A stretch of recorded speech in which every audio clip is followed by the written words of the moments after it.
Hello, I'm Isaac Hayes III, founder and CEO of Fanbase. Listen to what I'm about to tell you. The window to invest in Fanbase is closing. We've raised over $10.6 million of our $17 million goal. That means there's room for less than 6,370 people to invest in Fanbase for the average amount. The minimum to invest in Fanbase right now is $399. That makes you an owner in Fanbase today. Go to startengine.com/fanbase to invest. Why? Because current social apps have taken advantage of users for far too long, with content suppression, shadow banning, harmful racist content, and no real tools for monetization and equity. Fanbase has over 1.4 million users and counting, allowing anyone to reach all their following and monetize their content from day one. Social media is the new TV, and whoever owns the apps that distribute that content have the opportunity to own potential billion-dollar companies. While big platforms with uncertain futures are failing to serve their users, Fanbase is stepping up to fill the gap. Don't wait until it's too late. Invest now, invest for yourself and your future. Go to startengine.com/fanbase and own the next generation of social media.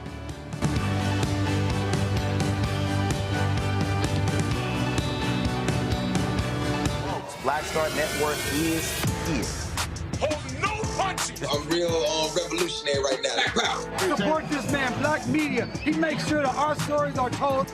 Thank you for being the voice of Black America, Roland. Stay black. I love y'all. All momentum we have now, we have to keep this going. The video looks phenomenal. See, there's a difference between Black Star Network and Black-owned media and something like CNN. You can't be Black-owned media and be scared. It's time to be smart.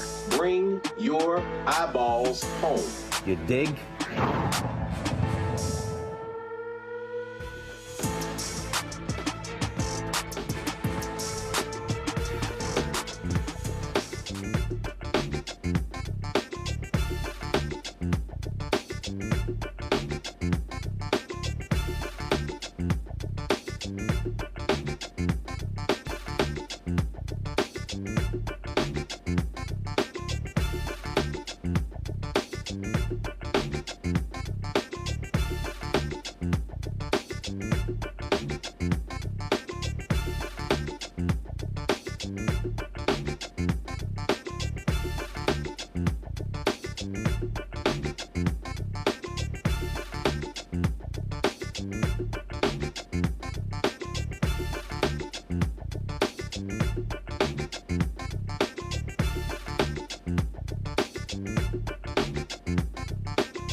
Folks, today is Thursday, July 17, 2025. Coming up on Roland Martin Unfiltered, streaming live on the Black Star Network. Democrats in the Senate walk out of a hearing where Republicans won't even allow them to share their thoughts about one of the most despicable federal judges Donald Trump has ever appointed. We'll show you what took place. Also, Senate Democrats vote 51-48 to cut funding for NPR and public broadcasting PBS. Republicans are ecstatic because they've been crying about, oh my God, they're so against us for so long. They're idiots. Also, how dumb is Donald Trump's prosecutors? They literally want a cop who was found guilty of the death of Breonna Taylor to serve 1 day in jail. 1 day in jail. Yep, that's real. Also, Tuberville, we know he's an idiot. He literally says if you want to hang around illegals, you should be deported too. This guy's just dumb. We'll show you that whole deal as well. So, plus we'll talk about what happens when you're in prison and you got to make phone calls. Why does it cost so much? Well, Democrats cut those fees. Republicans now say, nah, what the hell? Charge them out the wazoo. We'll talk to the FCC Commissioner who was on the commission who actually pushed this through. Folks, it's time to bring the funk on Roland Martin Unfiltered on the Black Star Network. Let's go. He's got it. Whatever the miss, he's on it. Whatever it is, he's got the scoop, the fact, the find. And when it breaks, he's right on time and it's rolling. Best believe he's knowing. Putting it down from sports to news to politics. With entertainment just for kicks, he's rolling. It's on go, roll, roll, y'all. It's Roland Martin.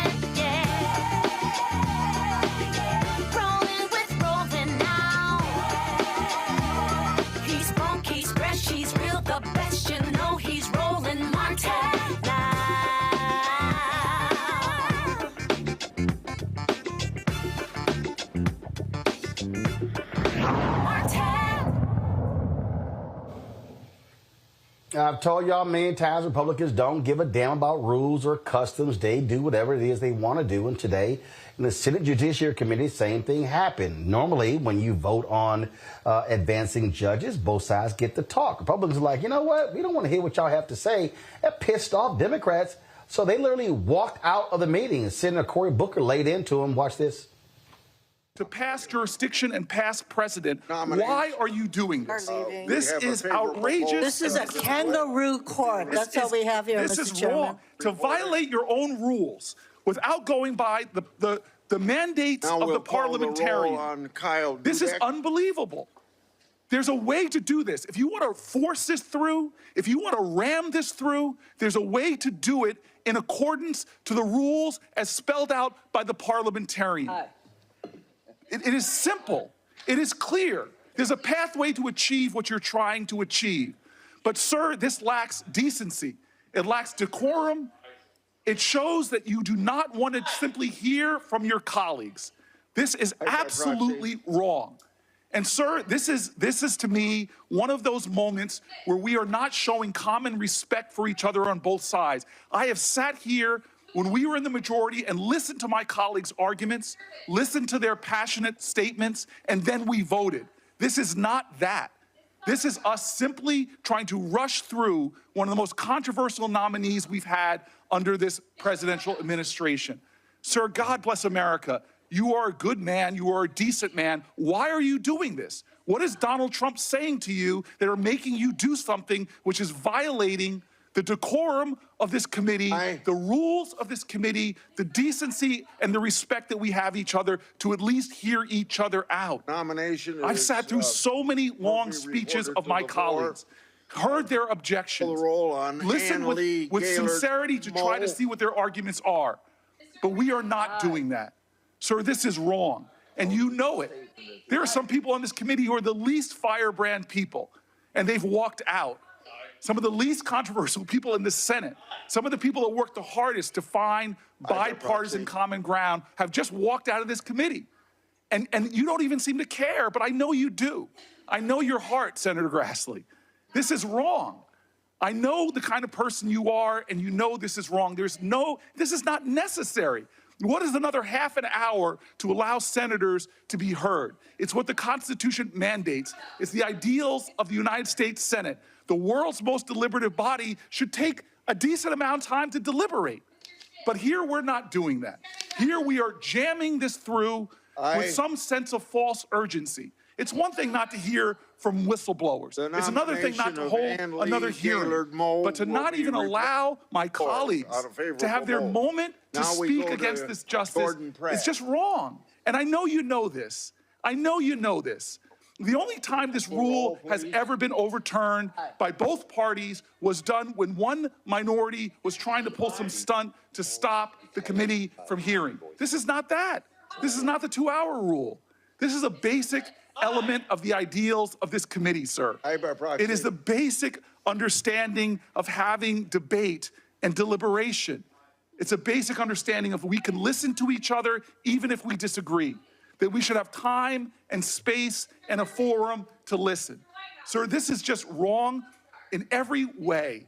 It is wrong in every single way. This is an abuse of power. It's an undermining of the well-being and the integrity of this Senate and this committee that I for so long, I've been so honored to be a part of. This is wrong, sir, and I join with my colleagues in leaving. This is a sham. Vote. This is wrong. We'll report. We're better than this.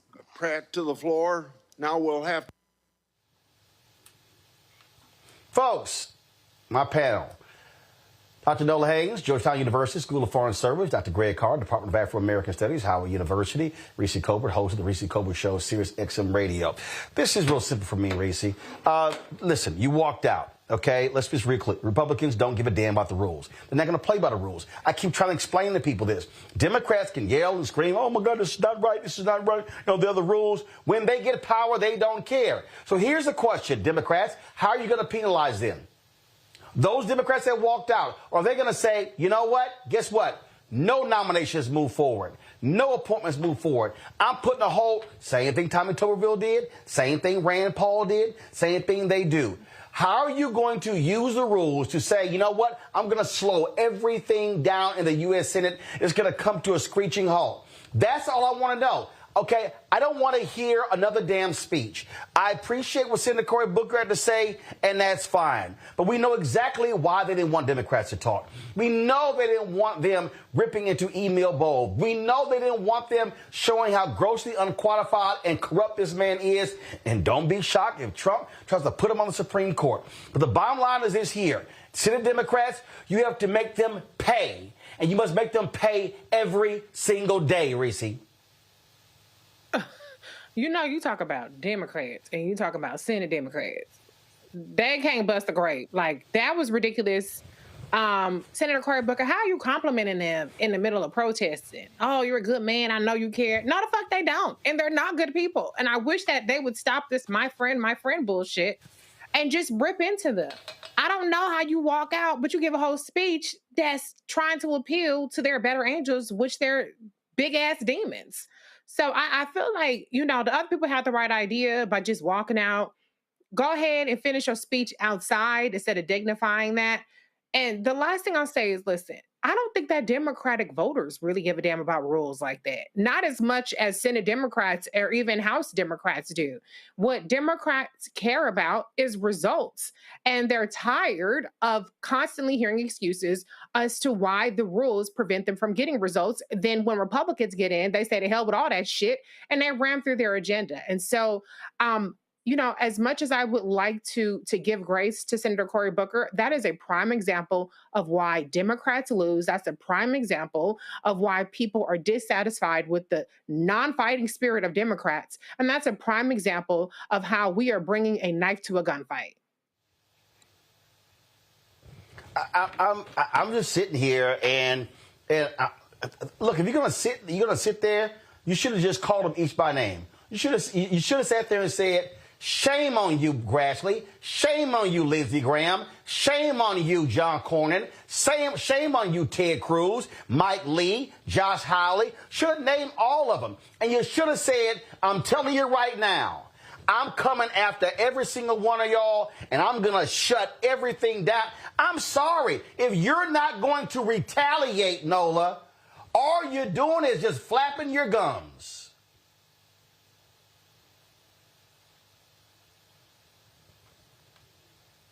Nola, if you don't hit that damn mute button, we go through this every single week. How in the hell your computer says on, off, on, off? Mic is a slash in the mic. It's a not. Wait, how last time do it you wasn't not? my fault. This was my fault. This time it was my fault. Last time it wasn't my fault. I take that L. But as I was saying, welcome so back. Eloquently. Thank you, boo. Yeah, as you were saying, which nobody knows what the hell you were saying. Well, let me get to it, sir. Thank you. Okay, so I saw two things. I saw a man's heart breaking for the statesmanship for something that he clearly cares a great deal about. That's one thing that I saw. And then another thing that I saw was a strategy that does not work, appealing to their better natures. You know, it's people that have access to the Hill. Roland, you know this. Everybody here knows this. What happens performatively is not necessarily what happens behind the scenes. So my thing is, okay, if you're going to use strategy appealing to his better nature, I want you to call out that moment when y'all had that conversation about what was said in private, if that's going to be the strategy that you're going to use. Because just appealing to him about, I know that you're better than this, you know that this is wrong. Why does he know that is wrong? Tell us specifically what you are talking about. Because this particular plan of attack, it just makes Senator Booker look like, you know, he's not understanding the assignment. And I know very well he understands the assignment. But mostly what I heard, and I'm not going to sit here and lie, I heard someone's heart breaking for the complete breakdown of the democratic system. And it is heartbreaking. You know, I've dedicated my life studying, you know, political science. This is my life. This is my world. So I get it. But to Reese's point, what we need right now, we need gunslingers, you know, and I understand Senator Booker's hesitancy in trying to hold on to that statesmanship, but that ship has long sailed. Okay, they are appointing a shameful, despicable person in Emil Bove. They don't care, Greg. And so all this statesman, they don't care about collegiality. They don't care about the rules. Their whole deal was, hey, we want that thug on a federal bench. We don't want you guys ripping into him because we don't want it playing on television. So we're just going to shut you up. They showed you who they are. So guess what you now say? I am going to make you pay. I am going to bring this sucker to a halt. You shut it down. But no, they just threaten. And when they got the power, they don't do it. Oh, no, our colleagues, you know, we do the right thing. Hell no. I have long been saying you have to make them pay. Yes, sir. You're right. And you're right. Of course, they can't. God bless Cory Booker. He won't. He's a decent human being. Chuck Grassley, on the other hand, a hard white nationalist, who is, I think his last birthday was 150,000 years old, who is being eviscerated in his home state of Iowa at the town halls, who doesn't appear to know where he is most of the time, but who is functioning very efficiently as a tool of open white nationalism. Of course, he's going to ignore Cory Booker. They can't stop this right now. Emil Bove is a particularly nasty piece of work, a failure as a lawyer, who has been put in place exactly for the reason that you mentioned earlier, which is ultimately to be advanced to the Supreme Court of the United States, which is where the real fight will be. The names you listed, Roland, on the U.S. Senate Committee on the Judiciary, if there's a parallel at all, it's not perfect, but it's close enough, it's House oversight. So you've got, you know, Cro-Magnon, Marjorie Taylor Greene. You've got, of course, Jasmine Crockett. Well, that counterpart is the Judiciary Committee. Everyone you name is a hard white nationalist. You know, Lindsey Graham, the completely supple, soft, compliant Lindsey Graham. Mike Lee, Ted Cruz, hardcore white nationalist. Young Josh Hawley, who is now this feckless man trying to claw back some of the Medicaid that he voted to take away. Now he wants to bring it back. Tom Tillis, who straight ass quit rather than face his Lord and Master, Jesus Trump. John Kennedy, the fake foghorn leghorn out of Louisiana. Marsha Blackburn, that nasty piece of work out of Tennessee. Eric Schmidt, a straight fascist ideologue out of Missouri. Katie Britt, whose stupidity is only surpassed by her colleague, Mr. Coates Tuberville out of Alabama, and Ashley Moody, young Ashley Moody out of Florida. Their job is to be the hardcore white nationalist intellectuals' tip of the spear when it comes to the evisceration of the judiciary. They have one job and one job only, which they achieved today, which is get Emile Beauvais, the man who let Eric Adams off the hook in New York, the man who lost every damn case he's been in defending Trump, including the one in New York. Emile Beauvais' job is to get on the Supreme Court. Donald Trump's job is to put him there. And Donald Trump, it ain't his idea. This is all about hardcore white nationalism. How do you stop it? You get your ass out, check your registration, and vote to break their political backs, because Beauvais is going to be on the Third Circuit. And once he's on the Third Circuit, the real show will be when they bring him back and nominate him for the Supreme Court. Because if you don't think those phone calls haven't been made to Sammy the Bull Alito and Mr. RV, Mr. Wholly Owned Subsidiary of Billionaires, Clarence Blackface White Nationalist Thomas, then you're not paying attention. That will be where the fight will be, and you can stop him dead in his tracks then. But that's going to require a little voting in the next election, the midterm election. These people are thugs. They do not care. And you have to penalize them. You must eviscerate them. You must go after them. And I'm telling you right now, this is real simple. Dick Durbin, do you have the guts? Amy Klobuchar, do you have the guts? Sheldon Whitehouse, do you have the guts? Cory Booker, do you have the guts? I can go on and on and on and name every single Democrat on this committee, but the question is, do you have the fight in you? Senator Chuck Schumer, I don't want to see another lame bullshit speech on the floor. I want to know, are you going to pay? I want to know, is a Democrat going to go to the floor and say, I'm shutting this shit down? I'm putting a hold on every single confirmation, every single nomination. I'm going to make y'all have to go through every procedure to get anything passed. Do you mean to tell me there's not one Senate Democrat that has the guts to do that? Brian Schatz, where you at? Gillibrand, where you at? Warnock, where you at? Also Brooks, where you at? These people sat here and said, nah, y'all ain't even talking. Y'all ain't even speaking. I'm shutting it down. Booker, you can sit over there and talk. Go on, keep calling the roll. We don't give a damn if that Negro over there talking. Keep calling the roll. That's literally what they did. And if they allow this to move forward, yeah. No.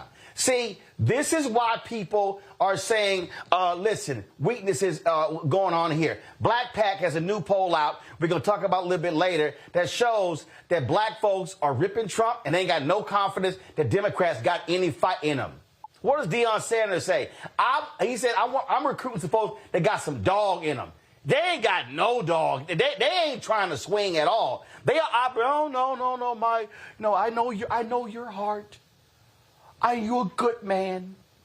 You're great. I love it. I know your heart. You know this is not right. And old ass Grass is like, yeah, keep calling them names. Yeah, I ain't listening to his ass. Yeah, he don't mean nothing. He don't mean nothing. He don't mean nothing. And they all said that. They all said, look at him like, look at his ass. Yeah, keep talking. They like, yeah, we got the votes. Keep talking. Keep running your mouth. The only way you stop people is when you make them pay. You have to pump. Who does Cory Booker think wants that? Who does he, like, you giving a whole grand speech about, I know your heart, I know you a good man. Who do you think wants that? Because none of the polls are saying, I know the focus groups aren't saying it. So I'm just confused as to why he continues this nice guy act when that ain't what people are looking for right now. You're not confused. And know what it is. So I'm just not playing this game with him. And I'm telling you, you have to make them pay. And I just want to know. Are they going to say, I'm shutting everything down, I'm bringing it to a screeching halt?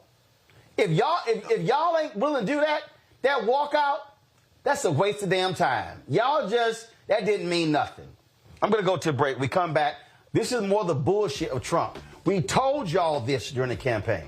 We told y'all what the man said. We played y'all what he said. He said, I am going to give a cops 100% immunity. Well, guess what? His prosecutors are saying the cop who was convicted in Breonna Taylor's death, he should spend 1 day in jail. We're going to discuss it next. You're watching Roland Martin Unfiltered right here on the Black Star Network. This week on The Other Side of Change.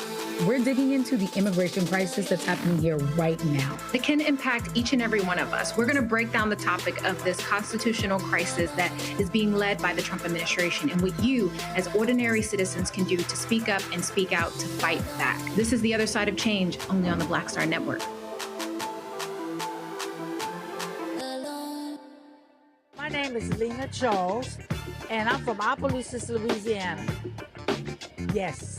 That is Zydeco capital of the world. My name is Margaret Chappelle. I'm from Dallas, Texas, representing the Urban Trivia Game. It's me, Sherry Shepherd, and you know what you watch. Roland Martin on Unfiltered.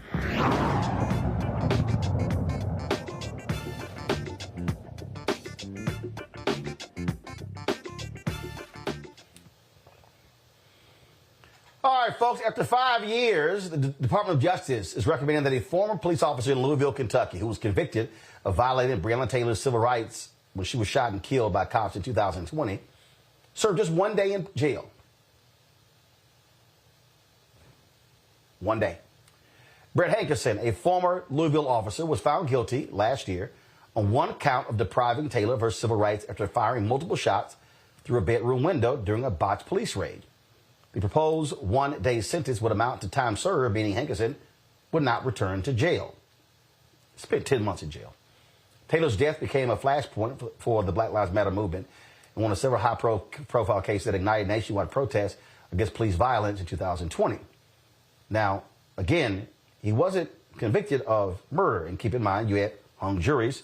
Then, of course, this took place on the federal level. Well, here's what's so crazy about this, that none of the prosecutors, none of the career prosecutors signed this deal.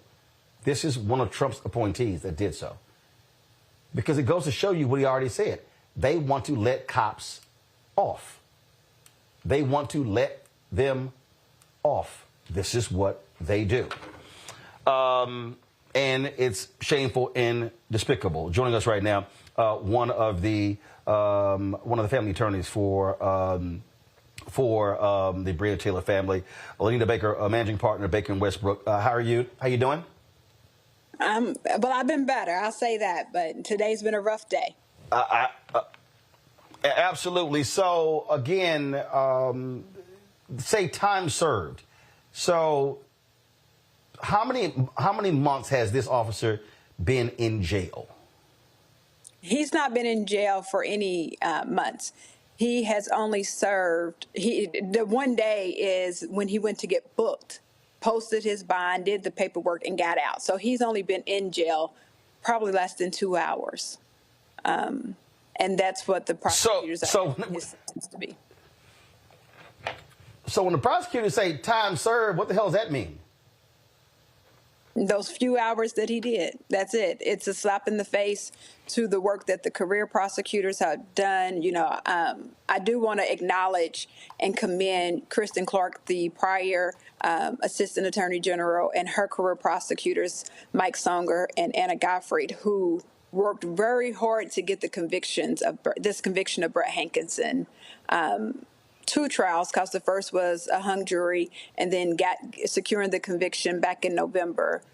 They worked hard. They are not the individuals who signed this memorandum. They changed prosecutors yesterday, and the prosecutor who signed this memorandum did not even have the decency, was such a coward that he could not even talk to Breonna's family.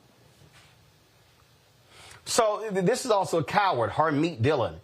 She is the person Trump nominated as the Assistant Attorney General for Civil Rights. She was the one asking the judge in this case to sentence him to 1 day in prison. This is the New York Times story. This is what she wrote. She first of all called this excessive. She called the prosecution excessive. Quote, in this case, 2 federal trials were ultimately necessary to obtain a unanimous verdict of guilt. Well, that happens.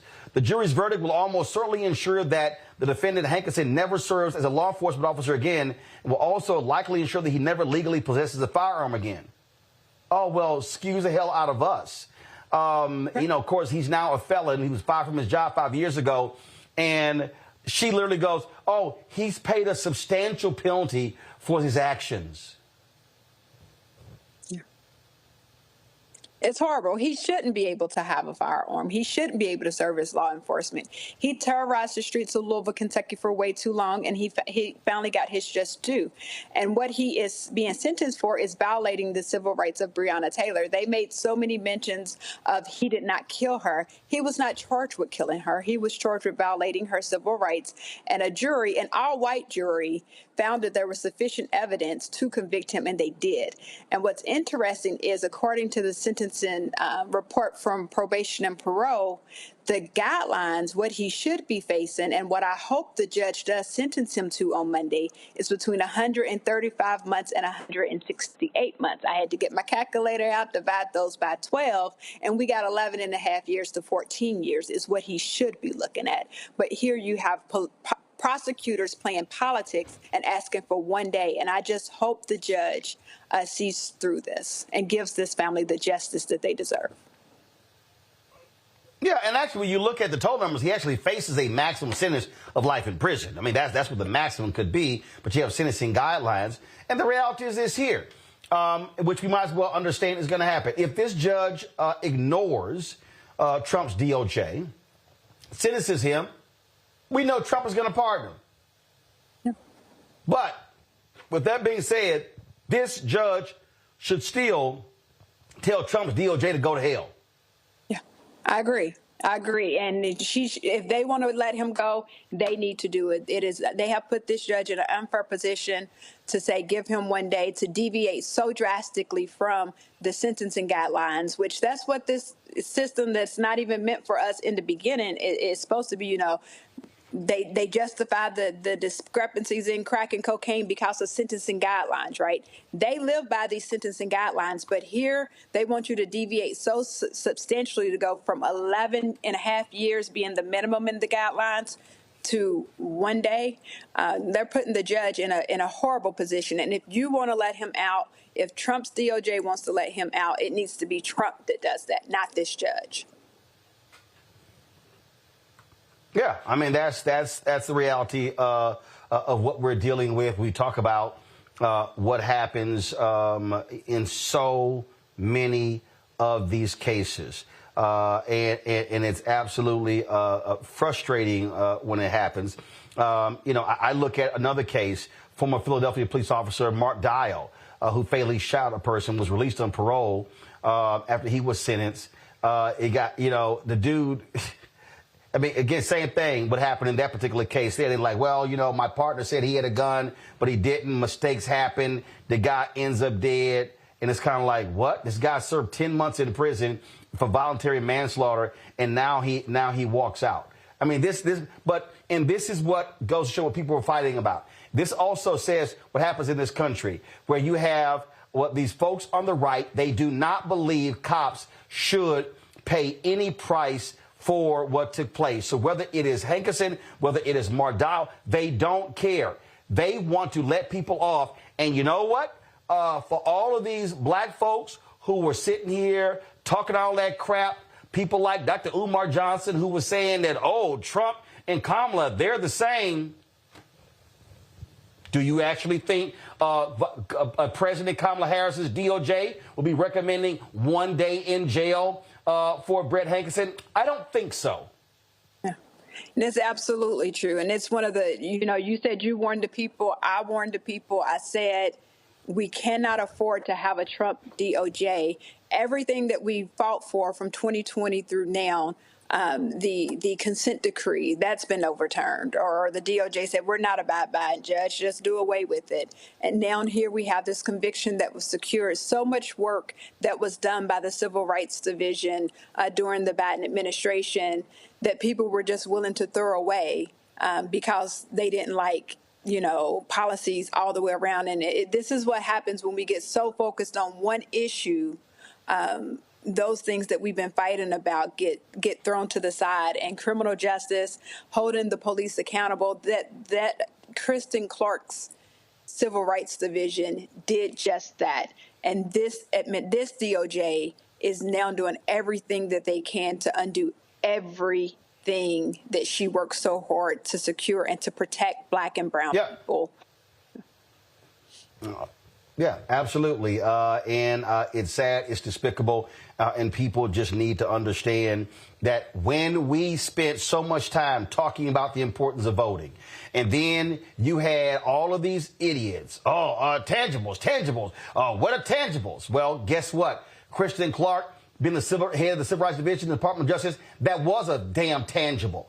Getting these convictions, Ahmaud Arbery, Breonna Taylor, that was a damn tangible. But those same people are silent as hell right now. They are real silent right now about stuff like this. They're real silent about Trump getting rid of the consent decrees. They're real silent about all these actions that they're taking that are anti-Black, but these are so-called hotep, Black conscious folk. That's what they claim to be, but they're silent right now. And then they say, oh, well, y'all were just saying that stuff because, well, we didn't think it was going to happen. Well, guess what? And we're only 6 months in. We still got 3.5 more years of this absolute idiot being in the White House. Yeah, and we've not figured out how to fight it. Not saying we, but people have not figured out how to fight. What are we doing to combat this attack on Black and brown people? It's strong. He's doing exactly what he said he would do. And Dems are sitting on their hands trying to figure out, what do we do? And it's like, fight back. Fight back. Yep. Absolutely. Anita Baker, we appreciate it. Please give Breonna Taylor's mother our regards. Thank you. To my panel, Greg, I mean, we walk through this every single day. And that was a drop off of Black voter participation. And then you had a whole bunch of loud, ignorant, dumbass Black people who were sitting here on social media, on YouTube, running their mouths, don't vote, tangibles. If they don't give us this, we ain't voting. No, we survived slavery. We survived the last 4 years of Trump. We can survive 4 more years. What these idiots don't understand is that Emil Bove nomination, they are relishing putting Klansmen, white supremacists, on the Supreme Court. They can't wait to replace Alito and Clarence Thomas with a 45 or 48-year-old federal judge who is going to be so hard right that they so far right they'll be damn near left. These folks, they want to shut it all down. I have consistently said they want to defund Black America. They want to strip everything when it comes to civil rights. They want to strip economic rights. They want it all. They absolutely do.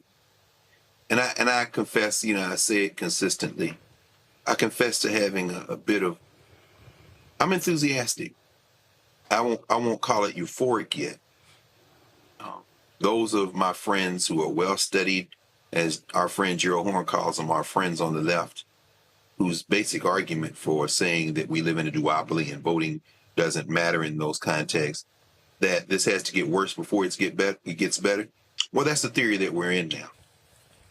They're absolutely Klan. They're absolutely Klan. Harmeet Dillon, another nasty piece of work heading the Civil Rights Division.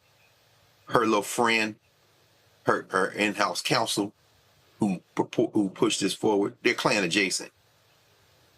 And I think that I agree with those who would argue that this is all part of a larger strategy, which is to try to force us into the street and confrontation. This is what deploying the Marines in California is about.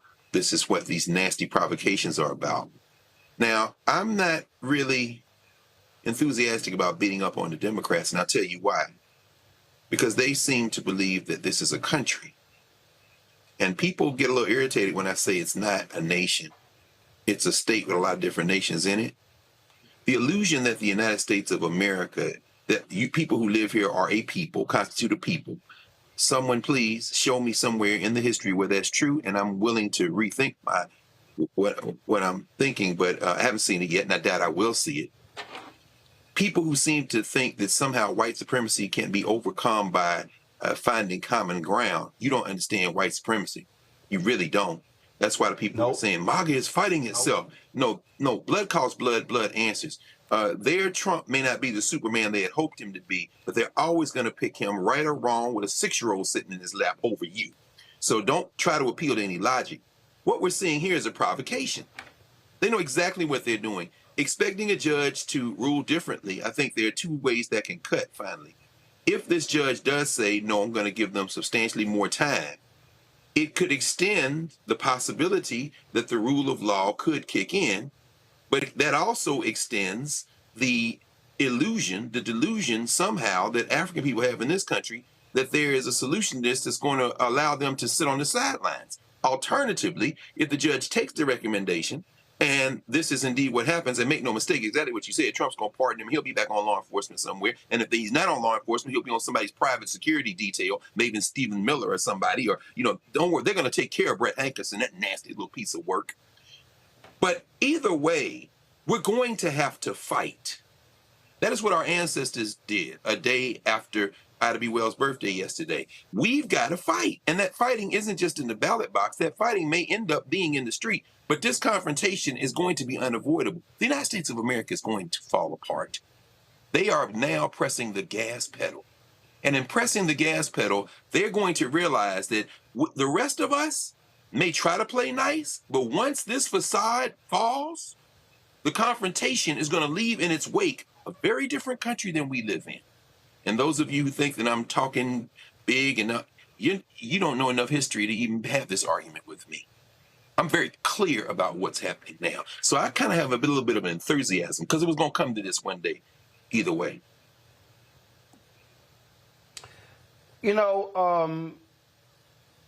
Reese, and I've seen this in other group chats. Folks like, oh, they're trying to bait us, But you know what? Whether folk want to own it or not, when them Latinos fought back against ICE, people responded. See, we know he wants to invoke the Insurrection Act. We know this. But they are counting on people being afraid. They're counting on people being too scared. And if there was ever a moment where they have to be met with massive protests, this is that moment. But it cannot be gathering just for the hell of it. It has to be not, well, we're going to be in this city or we're going to have this protest. No. It has to be a strategic protest that is around voting. See, you've got mayoral elections in New Orleans in the fall. You've got the Virginia House and Senate race. You have to make them pay politically. And so you must be utilizing protests that, first of all, mobilizes people. Then once you mobilize them, you organize them, and now you direct them to a certain thing. But these people cannot believe that they have a free license to do what they're doing. And they do have a free license to do what they're doing. Debate was November 5th. The fuck? They literally put out a 900-page document that said they were going to do all the shit that they're doing.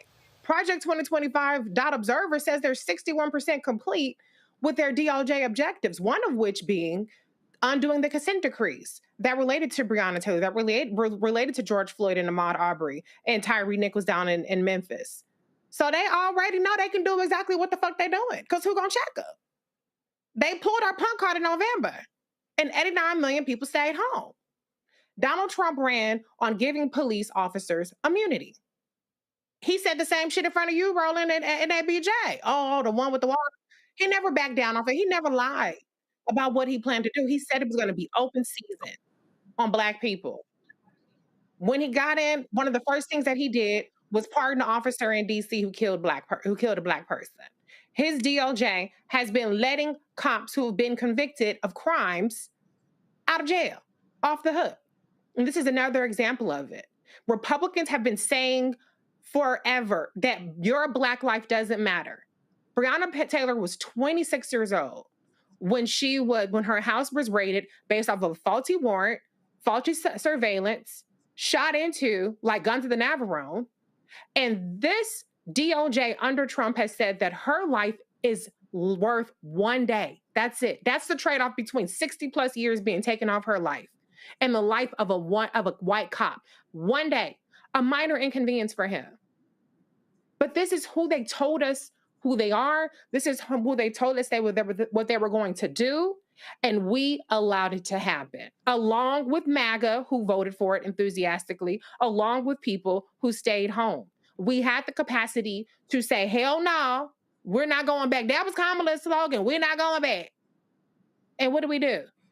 We had lower turnout and lower support for Kamala Harris than even Hillary Clinton got. And I heard super predators a million times when Hillary Clinton was running, and yet Kamala Harris got less votes. So they know that they can do what they're doing. I don't think it's a provocation. It is y'all ain't gonna do shit. And they might just be fucking right. Nola, when you sit elections out, you get what you get. And for the people who go, oh my God, I didn't think it was going to go this far. I mean, again, you can't say they didn't tell you. They said it. We warned people. Yeah, y'all shilling. Y'all shilling. Yeah, y'all know who y'all are. Y'all know. If I had to do a roll call of all them Simple Simon Negroes, yeah. If I had to, don't get me started. I could run the tables on Vicky Dillon, Boyce Watkins, Tariq Nasheed, Umar Johnson, Philip Scott. Oh yeah, Black Authority. All y'all. Look at them, they shilling. Look at them, they shilling for the Democrats. They just shield. Yeah, look at y'all just shit. But ask Breonna Taylor, mama, how she feel today. Ask Tamika Mallory and the folks at Until Freedom who literally moved to Louisville, fighting 5 years trying to make this thing happen. Folk who invested time and energy, got COVID, folks were sick and all that sort of stuff. But we listened to a whole bunch of folk, Nola. Yeah, y'all just shilling. Y'all out there, y'all supporting Kamala. She ain't doing nothing. Shane Dwayne backing her with. Oh, they were all running their mouths. But it's amazing how silent they are today. They ain't saying nothing, Nola, about Trump screwing those black folks in Lowndes County who got sewage backing up in their houses. They ain't saying nothing about the black folks in Cancer Alley where they canceled the lawsuit who've been dying because of the petrochemical companies there. They ain't saying nothing about the black folks who got screwed for voting rights and housing rights in Texas. Oh, they ain't saying nothing about them. They ain't saying a damn thing about them wanting to get rid of the DBE federal program. They ain't saying nothing about any of this stuff. They ain't saying jack. And these are the same folk who love talking about fight. We're going to have a topic coming up next. They ain't saying nothing how under a Democrat appointee on the FCC changed the damn law when it came to how many folks were getting overcharged for making phone calls in prison. Republicans got in and said, no, we throwing that out. We're just going to discuss that next. I'm sorry. I forgot, Nola. What no tangibles. Yeah, all y'all FBA, B1, ADOS assholes. Well, guess what? All that complaining y'all did, welcome to Trump MAGA America. I hope y'all are having a great time. Nola, go ahead before I go to break. You know, I have this saying, ignorance is seductive. And there has always existed in our community this kind of contrarian nature for the sake of being contrarian, for the sake of, being performative, for the sake of making a point that isn't really there. But I'm interested in pragmatism. I'm interested in voting for policies that make my life better and that make the lives better to people that I care about. And for whatever reason, those folks who are seduced by, this facade that Trump Republicans, that MAGA folks are open and welcome. They welcome you in. I've heard this several times.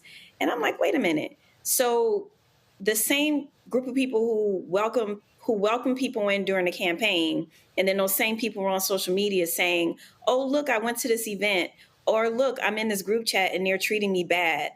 They're calling me names. They're calling me out of my name.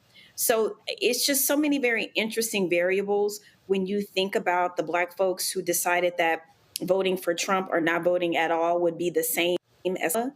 There's a level of conditioning that's happening in many different parts of the internet, in conversations, in group chats, that frankly, that a lot of liberal progressives, whatever you want to call it, Democrats, all the things were just not dialed into. I was at a dinner just a few weeks ago, and there are, these different gatherings of folks in foreign policy, and the glaze over is still there because people are just now starting to realize that we were existing in a bubble. Well, I'm being generous when I say we. As a Black woman, I don't have, I can't exist in a bubble. I have to clear-eyed every single day. But they really were existing in this bubble of progress when all this other stuff was happening in the country. And that's what I'm interested in. I'm interested in, what are we missing now? I mean, we're so busy dealing with all the shenanigans every single day from the Trump administration. But what are we missing now? Those same folks, Roland, that you're talking about that are being quiet, what are they doing, though? Are they still plugged into this MAGA machine? Like, I'm very curious about this. They grifting. They grifting. I don't live in their world, so I don't know. Which is what they were doing. Which is what they were doing before. And I love the Negroes who are like, we need to be supporting Black-owned businesses, and fools we losing contracts left and right. See again. I ain't got time for them. And that's why, because normally I ignore these fools. But again, no, it's amazing how quiet they are. And they holler, do for self, do for self, do for self, do for self. Somebody sent me a video of that little fool from Georgia I had on. Somebody posted, they were all like, looking at this young brother, he was eating Roland Martin up. And I'm like, y'all fools ain't realize y'all got played. He came on the show supporting the Republicans of voter suppression in Georgia. He was at the Trump White House dancing at the Black History Month Black program. He had supported Brian Kemp over Stacey Abrams, and he was hollering about, we don't need no government help. Yet he was trying to get a school building for his school from the government, the school district there. But again, the Simple Simon Negroes fell for the okie doke, not even realizing he was MAGA the entire time. And we have to understand that there are some gullible Black people who fall for folk who come to us who yell do for self, who don't give a damn about our community, but they fronting. But then you got the people who love running their mouths, talking about trying to shame somebody. Yeah, you this and you that, and you a shield, and you supporting Kamala, and you a Democrat. Well, let's see here. If I got a white supremacist who is going to employ a white supremacist like Stephen Miller, and who says to me, I want to give cops 100% immunity, I want to shut down all civil rights programs, I want to shut down all affirmative action programs, if that's on this side, and on this side, I got a Black woman who talked about, all y'all Negroes, she said she wasn't going to do nothing specific for Black people. what did he say he was going to do specific for black people? But we got a black woman over here who fought for record amounts of money for black contracts through the SBA, HBCU funding, black maternal health, and a host of others. But then y'all Simple Simon Negro said she wasn't black enough. Oh, but we know he white enough and orange, but she wasn't black enough. So if you think that's the choice I had between that fool and her, you goddamn right I was going with her. I would be a stupid fool to say I'm a side with the white supremacists against my people. Man, y'all got me confused. And Roland, can I just say something real quick about her policy? What'd you say? Real quick, come on. I got my next guest. Wait, real quick. I wanted to say specifically about her wanting to help caregivers. Okay, about her wanting to help caregivers. That affects black people. All these folks who think that magically you're not going to age, your parents are going to age one day. And that help that black lady wanted to give y'all going to be wishing for it. Trust and believe. That's all I have to say. All right, we're going to go to a break. And the next subject we talk about, y'all, has a disproportionate impact on black people and black families and black finance. Oh, but all of the pseudo super conscious Negroes quiet. Matter of fact, we should be hollering where the fans at. We should be saying where the conscious Negroes at. Clack, clack. Folks, support Roland Martin Unfiltered and the Black Star Network. Join our Bring the Funk fan club. You want to contribute to us via Cash App, use the Stripe QR code. You see it right here. Click the Cash App pay button to contribute. You can also, of course, use the QR code for credit cards, checks and money orders, make it payable to Roland Martin Unfiltered. Send it to P.O. Box 57196, Washington, D.C., 20037-0196. PayPal's R. Martin Unfiltered, Venmo RM Unfiltered, Zelle, Roland at RolandSMartin.com, Roland at RolandMartinUnfiltered.com. Back in a moment. Next on the Black Table with me, Greg Carr. We look at one of the most influential and prominent Black Americans of the 20th century. His work literally changed the world. Among other things, he played a major role in creating the United Nations. He was the first African American and first person of color to win the Nobel Peace Prize. And yet today, he is hardly a household name. We're talking, of course, about Ralph J. Bunche. A new book refers to him as the absolutely indispensable man. His lifelong interest and passion in racial justice, specifically in the form of colonialism. And he saw his work as an activist and advocate for the Black community here in the United States as just the other side of the coin of his work trying to roll back European empire in Africa. Author Cal Rostiala will join us to share his incredible story. That's on the next Black Table, here on the Black Star Network. This week on The Other Side of Change. We're digging into the immigration crisis that's happening here right now. That can impact each and every one of us. We're going to break down the topic of this constitutional crisis that is being led by the Trump administration and what you as ordinary citizens can do to speak up and speak out to fight back. This is The Other Side of Change, only on the Black Star Network. On the next Get Wealthy with me, Deborah Owens, America's Wealth Coach, Black women are starting businesses at the fastest rate than any other segment. However, finding the funding to build them is challenging. On our next Get Wealthy, we're going to talk with author Catherine Finney, who wrote the book, Build the Damn Thing. And she's going to be sharing exactly what we need to do to achieve success in spite of the odds. As an entrepreneur of color, it's first, building your personal advisory board. I think that's one of the things that's helped me the most. The personal advisory board are the people who are in the business of you personally, and want to see you succeed. That's right here on Get Wealthy, only on Black Star Network. What's up, everybody? It's your girl, Latasha from the A. And you're watching Roland Martin Unfiltered.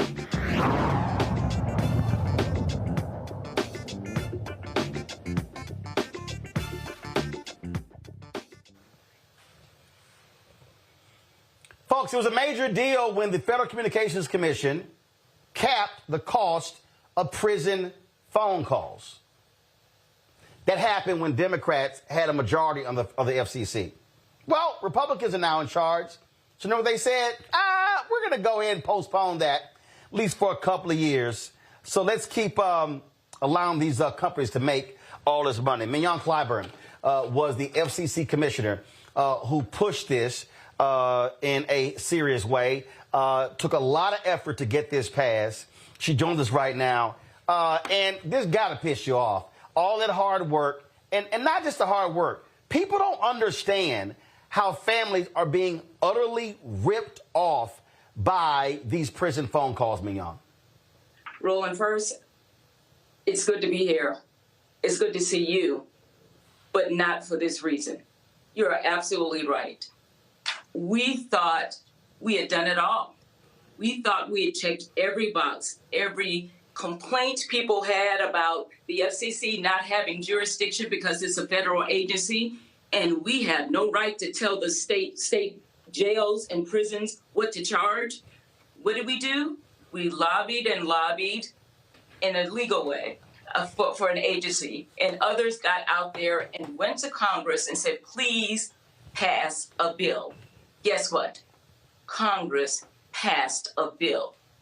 And not only did they pass a bill, it didn't give the FCC forever and a day to come up with a series of rules and regulations to rectify this wrong. It said you have up to 2 years to do so.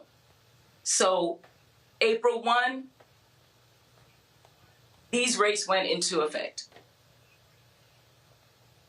And June 30th. Well, and Mignon, what happened here was a small group. I'm reading from the Prison Policy Initiative. I'm going to pull this up in a second to show folks. A small group of sheriffs complained about this, and they got the FCC to do this. And the FCC chair is Brendan Carr, who voted with y'all on this. He voted to put into place, he concurred in part. He did mention he had some concerns, but yes, he did vote for this direction. And yes, you are absolutely right.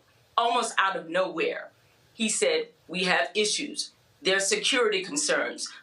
There are issues that honestly, Roland, each and every step we took addressed all of the issues that the people who are complaining now, mostly those who have an economic stake in this, are bringing to the fore. And I just, honestly, I was quiet for a couple of weeks because I was just so devastated over this decision. We did everything by the book. We did cartwheels to ensure that we had jurisdiction.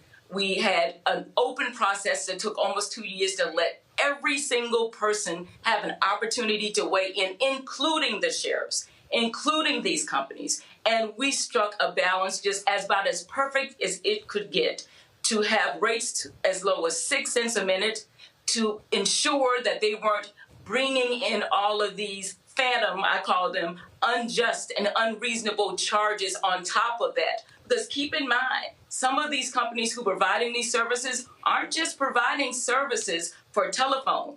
They're doing the commissaries and the like. And on and on and on, we're seeing this economic exploitation that for one moment, for less than a couple of months, we thought we were in the driver's seat. And here we are, someone who is defying Congress. Congress passes laws, not the FCC, but this person said he's going to put his thumb on the timepiece and said, we up to 2 years, we're going to look at and address the issues that we've been looking at and addressing for more than 20 years, Roland. So here's what's crazy to me. And again, I'm having issues with my iPad, so I can't pull this up.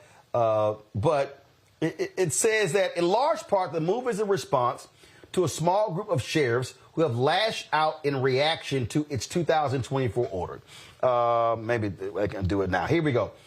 Before the order, companies have been able to offer commissions.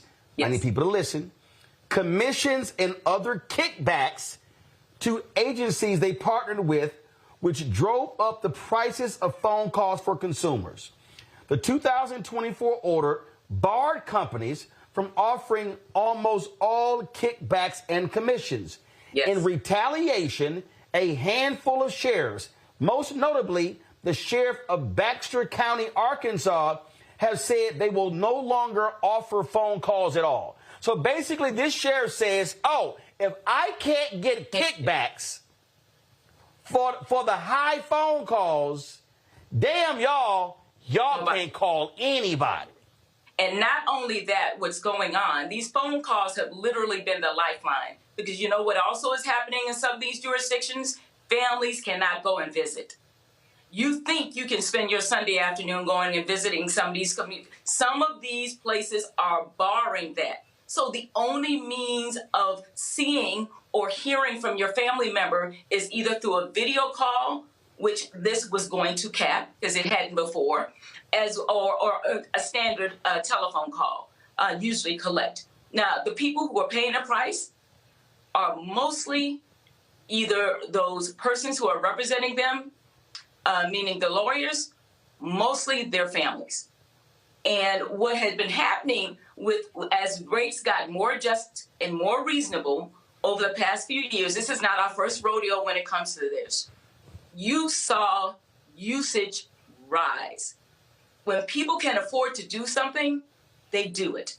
And so you saw more people. Whoa, Meghan, hold on. You say usage rise. Well, let's show people why. This is, again, from the Prison Policy Institute. These are the numbers, okay? The old phone rate caps. Prisons, 14 cents a minute. Large jails, 1,000 plus, 16 cents. Medium jails, 350 to 999, 21 cents. Small jails, 100, 349, 21 cents. Very small jails, 21 cents. So you see right there, small jails, they were charging 21 cents a minute. The new phone rates were 6, 7, 9, and 12 cents. The new video rate caps were 16 cents, 11, 12 cents, 14 cents, 25 cents. And so here's the reality that people need to understand. So what this means is that your loved one, you got somebody who's in prison. So if they were being charged 14 cents in the old rates, now they're being charged 6 cents. That means, Mignon, they can now call home twice as often. Exactly. Because it's now 6 cents. So now if I make 2 calls, well, now it's 6 cents a minute versus 14 cents a minute. And then small jails, it was 21 cents a minute. Then it goes down to 7 cents or 9 cents or 12 cents, depending upon the jail. And what we have is, this is greed. This is sheriffs. This is local jails. They were making a killing off of this. And this is another tax on the families who have loved ones who are locked up in jail. And this is Republicans. This is a Republican-appointed FCC chair in Brendan Carr who made this decision. And as you said, Congress passed a law. So I don't understand how in the hell can Congress pass a law and mandate right here, the effective date was April 1st, and he goes, oh, the hell with Congress. It's unbelievable. Y'all ain't got to the hell with the law. I'm going to tell y'all, we don't have to now impose this. This is crazy. I have never seen anything like it. When I sat on that bench with my colleagues, mostly from the other side of the aisle, you know what they would say to me? I don't tell Congress what to do. Congress tells me what to do. Well, Congress spoke. And guess what? They're not doing what Congress said to do. And I really do not understand this. It boggles my mind. The same people I sat next to who said we are to follow the law, not make the law. We are to interpret it strictly in a manner in which it was presented. And now you say we have problems with some security concerns. We have this concern. We get complaints. Yes, you're going to get complaints because the structure that everybody benefited from, when I say everybody, I mean the facilities as well as the providers, that is being short-circuited. They are getting rid of those site commissions. You know, I'm being nice when I say site commissions. And now, since they don't have their profit sharing model, now there's a problem. All of a sudden, there's a problem.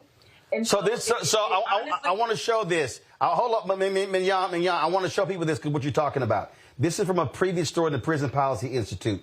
Y'all, watch this. The FCC's order takes the momentous step of prohibiting companies from paying most kickbacks, or in the industry's and FCC's terminology, quote, site commissions, to contracting agencies.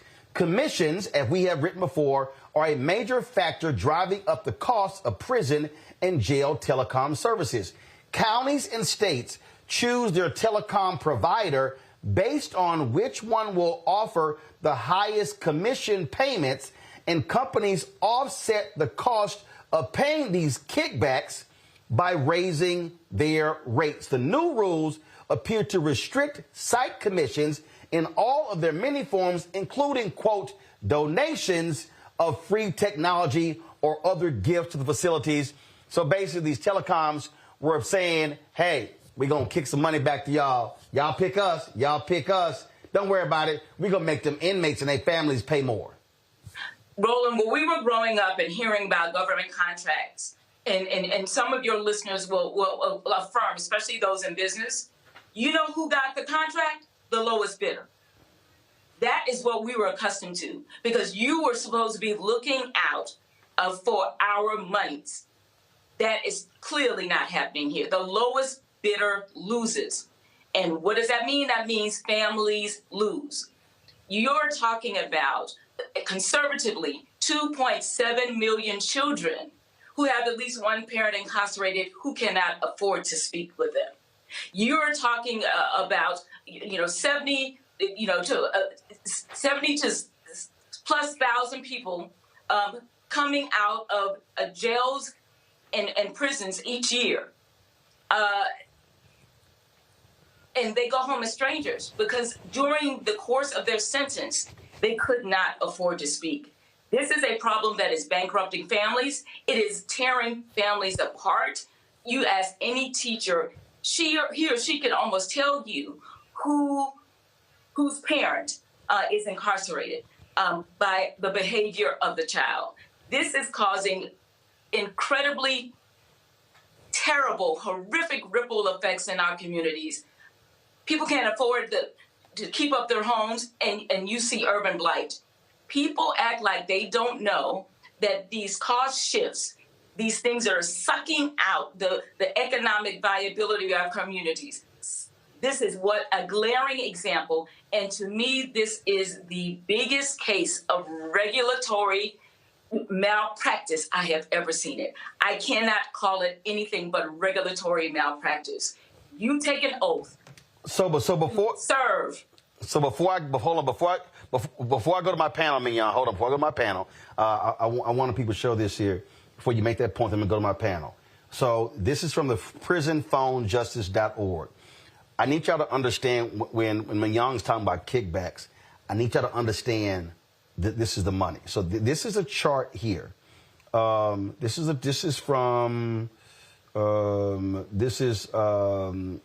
welcome to the Prison Phone Justice website maintained by the Human Rights Defense Center. Y'all watch this here. Okay, when I scroll down here. So, Federal Bureau of Prisons, no kickbacks.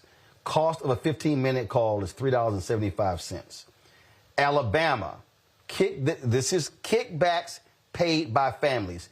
Alabama, $3.9 million. Alaska, $1.1 million. Arizona, $8.2 million. Arkansas, $2.5 million. California and Colorado, no kickbacks. Connecticut, $5 million. Look at that. Connecticut, Cost of a 15-minute call, $4.87. Florida, 5.1. Georgia, 8 million. Hawaii, 200,000. Idaho, 849,000. No kickbacks in Illinois. Indiana, 1.6 million. Iowa, 677,000. Louisiana, 3 million. Maine, 367,000. Massachusetts, 2.3. Michigan, $9 million. Mississippi, 42,000. Minnesota, 625,000. Missouri, Montana. Look at Nevada, $5 million. North Carolina, $7.6 million. Oregon, $3 million. Tennessee, $4 million. Texas, $6.76 million. Utah, $1 million. Vermont, Virginia, $3.7 million. Washington State, $3.8 million. Those numbers are astounding, Mignon. And Roland, let me just say this, and I don't mean this wholeheartedly. If those kickbacks / site commissions were going to the benefit, 100% of the benefit of those incarcerated, I might be a little softer. But we need to follow the money. And there's examples after examples of a motorcycle here, something else there, that does not benefit those who are incarcerated. So, look, we've got a broken system that the last administration attempted to finally fix. Now, it took the FCC more than a decade to even move and act. Keep that in mind. The FCC was not fast moving under any administration to do this. What we finally did, it took a number of years, a number of tries, a number of court decisions that did not work in our favor, but we were not going to stop. And even when I left the FCC, I was not going to stop. Now, I am upset, as you can tell right now, but I am not going to stop. This is a wrong-headed decision by my former colleague, and we are going to be out there voicing our opinions and supporting the direction in which this agency should have continued, and hopefully he will get the message and will rescind his pause on justice for those least likely to be able to speak and to stay connected with their families. Nola, I'm going to you first. Check this out. I'm going back to my iPad, Henry. This is crazy. This is a story that talks about New Jersey. It says 30-minute phone call costs $1.20. A video call costs $9.95. And in New Jersey, they even charge them 35 cents per page to send an email. Nola, that's crazy. It's insane. And, you know, this administration is notorious for punishing poor people, you know, people that aren't very, very wealthy. As this Epstein stuff keeps rolling out, and this article tonight and the Wall Street Journal, if this, you know, bears out this kind of communication that Trump was having between Epstein, bragging about having everything. And, you know, what do you do in life when you have absolutely everything? These people live in a world that has nothing to do with reality in real life. And honestly, I'm at the point where I believe that this is kind of like their entertainment, that punishing people that are impoverished, punishing people that that need a little extra help, you know, that seems to be their form of entertainment, just like lynchings, when people would gather with their families and they would stand around the tree, take photos, take mementos. It really does feel like that. And you are charging people in prison who are already being punished. And then you're not only punishing them, you're also punishing their families even further. So this kind of like rule by punishment, this is the part of it that I dislike the most. The most vulnerable are being the most harmed, which of course we all knew. And yes, we all tried to tell folks, but here we are. And the thing for me is, what can be done? You know, we're seeing Republicans already trying to play tricks with voting in 2026. What happens if that stands? What recourse do we have then? I'm curious about, if you can hear me, about Chevron. I'm not an attorney. So that Chevron decision that bears some mention, how can the FCC do this? under that doctrine, that was, overturned. Tell me, how can the agency make the decision to pause like it just did unilaterally? I don't understand it. Do the rules apply differently? You can answer that better than me. It's beyond frustrating, and that's the part of it. Commissioner Clyburn, Reese? I'm curious. Can you hear me? Okay. Yeah, go ahead. I'm curious. We have a huge problem in this country with recidivism, and obviously depriving people of outside contact during their service, during their prison term. I would assume increases their likely to recidivate.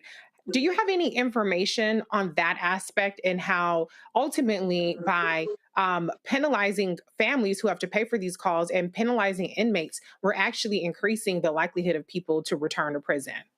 You're absolutely right. I can get you more specific, but let me give you an example. I was up in Newark a few years ago, and I was going to speak with a number of those incarcerated about what and where they are and how much this meant to them to be in touch.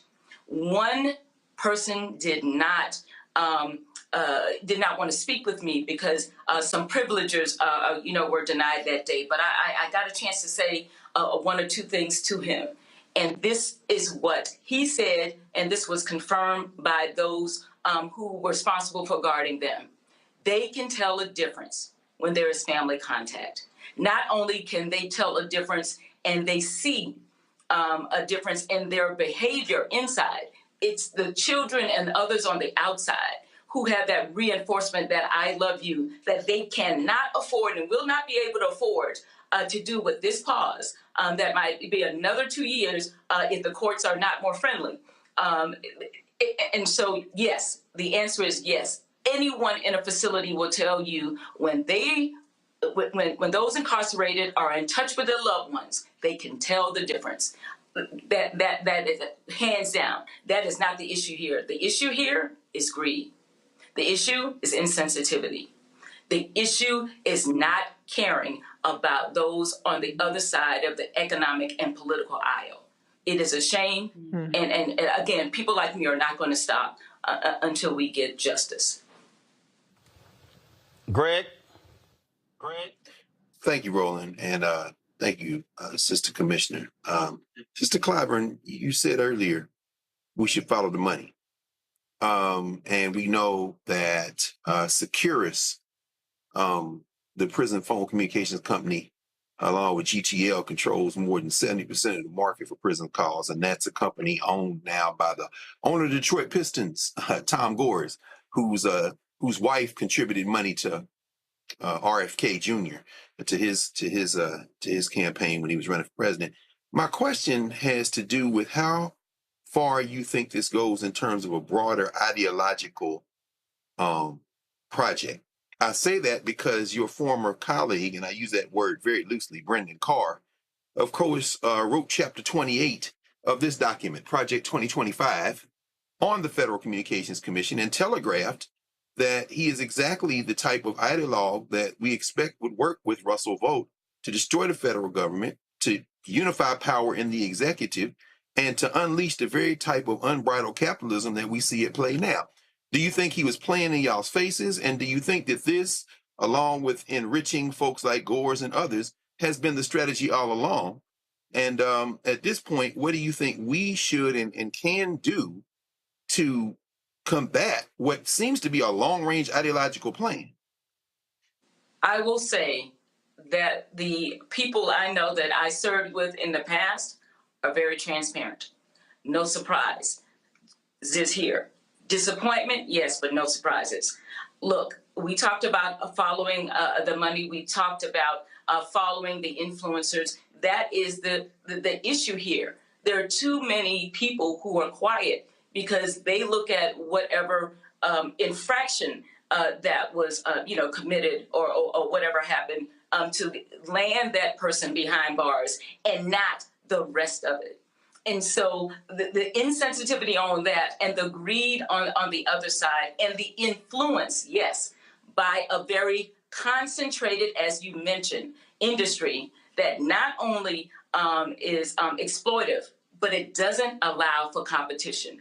There are a couple of people who look like us who have been trying to offer different alternatives at different price points. Guess what? They've had a heck of a time breaking in. Why? Because of these exclusive arrangements. So exclusivity, honestly, profit sharing on the backs of those who can't afford it the most.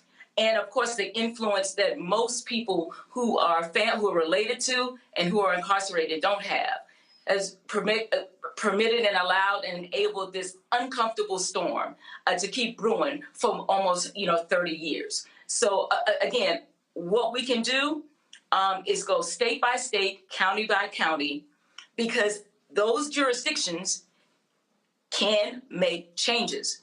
And so while we might have a hiccup or a pause here, that does not stop other states who have not reformed to do so.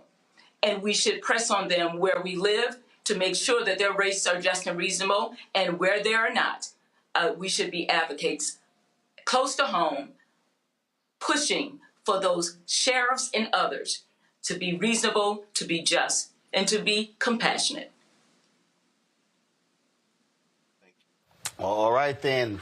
Mignon Clyburn, we appreciate it. Keep up the fight. Thank you. Good to see you. All right, folks. Absolutely. We'll be right back on Roland Martin Unfiltered on the Black Star Network. On the other side of change. We're digging into the immigration crisis that's happening here right now. That can impact each and every one of us. We're going to break down the topic of this constitutional crisis that is being led by the Trump administration and what you, as ordinary citizens, can do to speak up and speak out to fight back. This is The Other Side of Change, only on the Black Star Network.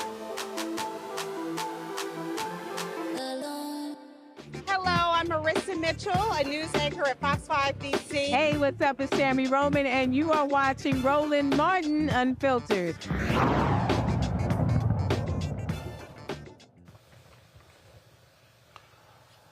Well, now, Donald Trump has been doing all he can to tamp down all of this talk about Jeffrey Epstein. Guess what, y'all? Rupert Murdoch's Wall Street Journal is really about to fan the flames. Check this out. This is what's on their homepage right now. Exclusive. Jeffrey Epstein's friends sent him bawdy letters for a 50th birthday album. One was from Donald Trump. The leather-bound book was compiled by Ghislaine Maxwell. The president says the letter is a fake thing. Now, when you see, according to the Wall Street Journal story, it says that it was a hand-drawn letter of a naked woman, and Trump was called, he was really upset when they published this, and so, and then his name is underneath, and he's just really upset, and he threatened to even sue them. Ain't that something? So let me go ahead right here. This is what they say. It says, the letter bearing Trump's name, which was reviewed by the Journal, is bawdy, like others in the album. It contains several lines of typewritten text framed by the outline of a naked woman, which appears to be hand-drawn with a heavy marker. A pair of small arcs denotes the woman's breast, and the future president's signature is a squiggly Donald below her waist, mimicking pubic hair. The letter concludes, happy birthday, and may every day be another wonderful secret. In an interview with the Journal on Tuesday evening, Trump denied writing the letter or drawing the picture. This is not me. This is a fake thing. It's a fake Wall Street Journal story. I never wrote a picture in my life. I don't draw pictures of women. It's not my language. It's not my words. He told the Journal he was preparing to file a lawsuit if it published an article. I'm going to sue the Wall Street Journal just like I sued everyone else, he said. Well, damn, Reese. Is that why his ankles are so swollen? I don't know what the hell going on. He tried to say something or another I ain't never heard of. The skeletons is spilling out of the closet. This is Republican on Republican MAGA crime, because Wall Street Journal is definitely not the kind of place that you would tend to see these kinds of attacks on Donald Trump on. But Donald Trump has long been a degenerate. He has been a sexual, I won't say deviant, I ain't trying to get sued, but he has expressed behavior and committed, and been convicted of behavior related to his sexual activities, consensual or not. And so I don't know that this even necessarily moves the needle with the MAGA crowd, because they like the fact that they have a person in Donald Trump or in Pete Hegseth or in others who have blatant disregard for women, for sexual norms, consent, and who have fealty and nothing but adoration for rich and powerful men. And so this is actually on brand for Donald Trump. I don't even know why he's denying it, because it's part of the brand that put him in the Oval Office. Yeah, I mean, look, I don't understand. I don't understand, Nola, why Donald Big Ankles Trump is so mad. Leave ankles alone. That looks painful. That looks painful. Leave that man alone. Look. Matter of fact, if we go, they kept talking about Biden and Trump, who's in better shape. I mean, I take these Joe Biden ankles on top, them Trump's ankles on the bottom. He can touch the ground, and he can touch the ground. Go right ahead. Listen, go ahead. This, this kind of whatever this rehab that Christian nationalists tried to do for Donald Trump, and he's very aware of who his constituents are, even though he's basically cussing them out right now, calling them stupid and foolish. He's very well aware of who his constituency is, right? And he understands that this, of all things, that his base is chomping at the bit around this issue. So it's not like he necessarily cares about being perceived as a ladies' man. I mean, he came up in a time where, that was legitimized, and that's who you wanted to be portrayed as, right? But now he understands, oh, wait a minute. This is what's going to crack the cult. This is going to put the crack in the cult. So he's trying to do everything that he can to disassociate, like he does. I mean, he could be palling around with somebody for years and talk about, I don't know that person. Sorry to that man. I don't know you.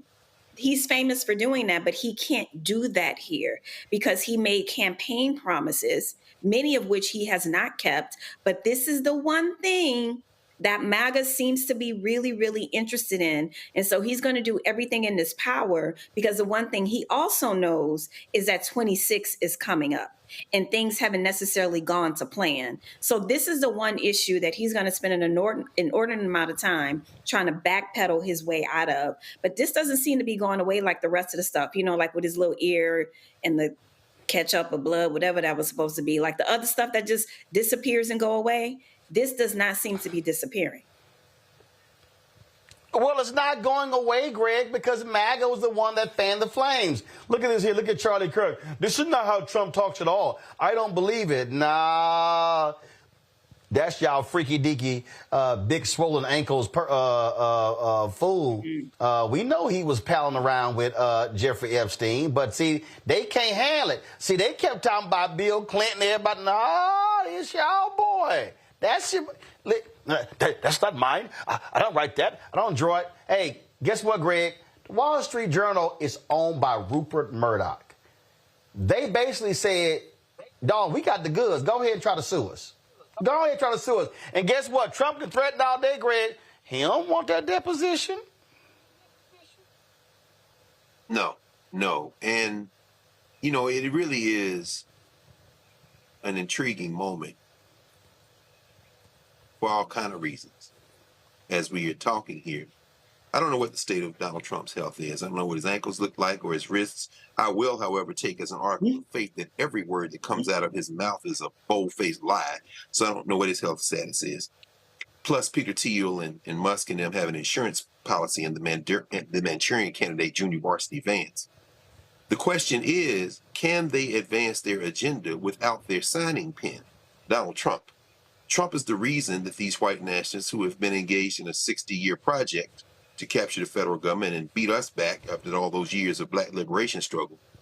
Trump is their useful idiot, their convenient for their convenient tool. The question is, can they continue the agenda? As you say, all this stuff is distraction. Russell Vought is running the playbook. Reese laid it out a minute ago. That tracker, that Project 2025 tracker, they are moving full steam ahead. All this is distraction. Now, if Trump dissolves over this, and not because everybody will stop backing him, because again, and I think I agree with Mike Harriet, who was writing on his website, Contraband Camp today. You know, if you think white people simply going to abandon Trump because he lied, then you don't understand white people. They know he's a liar. Now, there's that, but here's the question. If there are enough in that handful in the MAGA formation, the ones who thought that Hillary Clinton was feasting on babies on Connecticut Avenue at the pizza shop next to Politics and Prose, if there are enough of them to stay at home during the midterm, see, that's what Steve Bannon's afraid of. He's saying we could lose 40 seats in the federal legislature. We could lose the election in 2028. He's absolutely right. You don't need everybody. You just need a few. But we know, and you've talked about this, this snack over this last week, Trump has been calling these quote unquote influencers and saying to them, y'all need to chill. And they haven't responded yet. Alex Jones, of course, broadcasting from his car while he prays that this Sandy Hook thing will go away. Littleface, Charlie Kirk, and all them, Candace Owens, who's basically looking for anybody she can shake down for $3. They haven't fallen in line yet.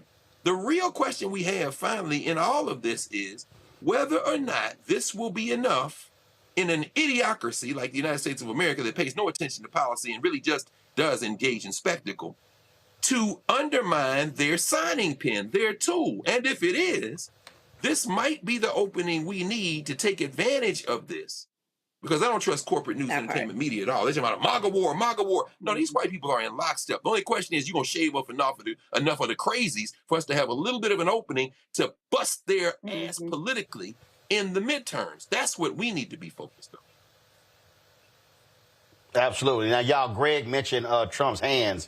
They won't explain this. I don't know what the hell that is.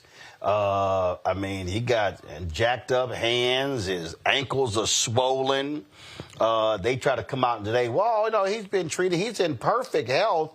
Everything is great. Them big ass ankles ain't perfect health.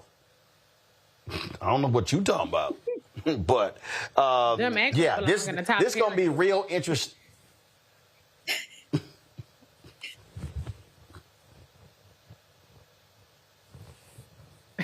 All y'all going to hell. I'm just saying, no fast food and that needed. Just get his ankles I'll be very happy to go. Yeah. If hell is where they're not, then that's just fine. I said if hell is where they're not, well, that's just fine. As Elijah Muhammad say, we worried about hell after death. The hell is on earth. Shit. We already in hell. We ain't got to go nowhere. Shit. You ain't lying. Hey, look, what I can't wait. What happened to young Dan Cameron? They throw their own Negroes away. Oh yeah, he can't raise no money. He can't raise no money. I don't know what's going on. Yeah, he can't raise. He can't raise no money. He can't. They done told him, we don't want your black ass gone. Move along. So yeah, move along. So I just. Listen, you know, it is what it is. Let's talk about them fools in Arkansas, critical race theory. On Wednesday, a federal appeals court handed Arkansas the green light to enforce its classroom ban on teachings about systemic racism and inequality. Y'all, just the same state where they had the Little Rock Nine. The 8th Circuit ruled that students and families can't force schools to teach what the state wants silence, declaring curriculum is up to politicians, not the courts. This decision overturns the lower court's move that blocked the ban. Arkansas's Attorney General is already touting it as a win for voters. But student advocates warn this ruling opens the door to more government censorship in classrooms, shutting down honest conversations about race and history. It's such a trip that Arkansas wants to spend all of his time talking about stuff like this here. I saw this tweet. Hold on, I think it's from Jamel Hill. She was responding to that fool Sarah Huckabee because Sarah was just so excited by this ruling. Let's see if I can find it. She was like, girlfriend, why are you getting all excited when you look at the illiteracy rates in Arkansas, and that's the one that just cracks me up the most. No, how these folks, Lord have mercy, they kill me. Like y'all hollering about systemic racism, critical race theory, when literally you are at the bottom of education stats in America. Y'all got some other stuff y'all might want to be focused on. You know what's always been interesting to me about this argument? You know, I went to UCLA for undergrad, one of the homes of critical race theory. And critical race theory for legal education, for higher education is definitely at the college level. And I'm very curious what these folks are actually calling critical race theory. Is it anything about Black people? Is it anything about Black history? Yes. Critical race that's literally theory? no, Nola. That's literally Nola. Christopher Rufo literally said that. He literally said it in a tweet. Their strategy was that if anything that comes up that's Black, that's brown or whatever, they want to associate it with critical race theory. And that's why they attacked critical race theory in 2022, woke in 2023, DEI 2024. So their whole deal is all of it is critical race theory. You're trying to explain that, this is a legal theory. They don't care. Basically, their whole deal is, no, that's them Negroes. Now they can't use the N word. They can't go there. But they're like, all that critical race theory, that's it. Oh, them contracts, critical race theory. End up, no. Oh, fellowships, critical race theory. Hold up, internships, critical race theory. So the strategy is, that's it. That's all they want to do. They want to scare white people. Right. So here's my rejoinder. Right. Have we not caught on yet? Do we not have a counter to this? Because you just laid out the different. You just laid out a timeline. You know, CRT, DEI. But that is the counter. But white folks don't want to deal with it.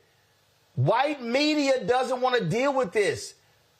That's my whole book, White Fear. Okay, I literally had a Black anchor on national television hit me and say, Roland, I would love to have you on my show, but my white producers don't like your title. And my response was, you know, I talk about those same white producers in the book. This is the whole point. I have been personally emailing a couple of white hosts on mainstream television.